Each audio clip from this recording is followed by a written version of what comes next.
Hello friend, welcome to my YouTube channel Saptrang Jeevan के। प्रणाम आप सभी को। कैसे हैं आप सभी? आशा करती हूँ कि आप सब बहुत अच्छे होंगे। दोस्तों, आज है वैशाख मास कृष्ण पक्ष बरूथनी एकादशी। तो आज हम इस एकादशी की कथा प्रसंग सुनेंगे। तो आइए शुरू करते हैं। अर्जुन बोले, हे भगवान, वैशाख मास के कृष्ण पक्ष की एकादशी का क्या नाम है तथा उसकी विधि क्या है और उससे कौन से फल की प्राप्ति होती है, सो कृपा पूर्वक विस्तार से कहिए।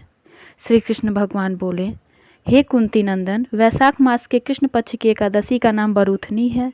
यह सौभाग्य प्रदान करने वाली है। इसका व्रत करने से मनुष्य के सभी पाप नष्ट हो जाते हैं। यदि इस व्रत को दुखी सधवा स्त्री करती है तो उसे सौभाग्य मिलता है।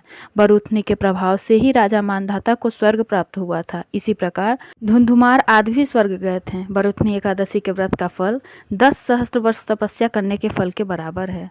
कुरुक्षेत्र में सूर्य ग्रहण के समय जो फल एक बार स्वर्ण धारण करने से मिलता है, वही फल बरूथनी एकादशी का व्रत करने से मिलता है।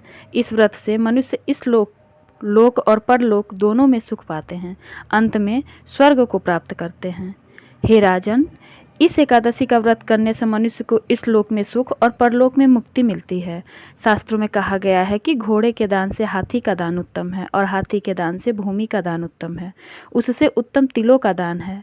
तिल से उत्तम सोने का दान है और सोने के दान से अन्नदान उत्तम है। संसार में अन्नदान के बराबर कोई भी दान नहीं है।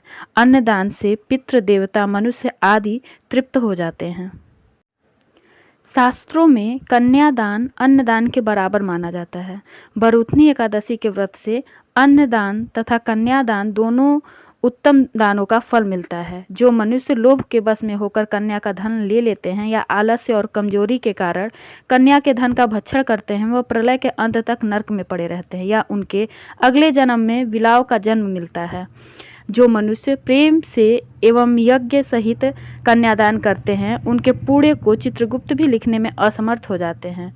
जो मनुष्य इस बरूथनी एकादशी का व्रत करते हैं, उनको कन्यादान का फल मिलता है। बरूथनी एकादशी का व्रत करने वाले को दशमी के दिन से निम्नलिखित वस्तुओं का त्याग देना चाहिए। कांसे के बर्तन में भोजन करना, मांस, मसूर की दाल, चना, कोदो, मधु, दूसरे का अन्न, दूसरी बार भोजन करना। व्रती को पूरे ब्रह्मचर्य का पालन करना चाहिए। रात्रि शयन ना करके सारा समय शास्त्र चिंतन और भजन कीर्तन आदि में समय लगाना चाहिए। दूसरों की निंदा तथा दुष्ट और पापी लोगों की संगत भी नहीं करनी चाहिए। क्रोध करना या असत्य बोलना भी वर्जित है।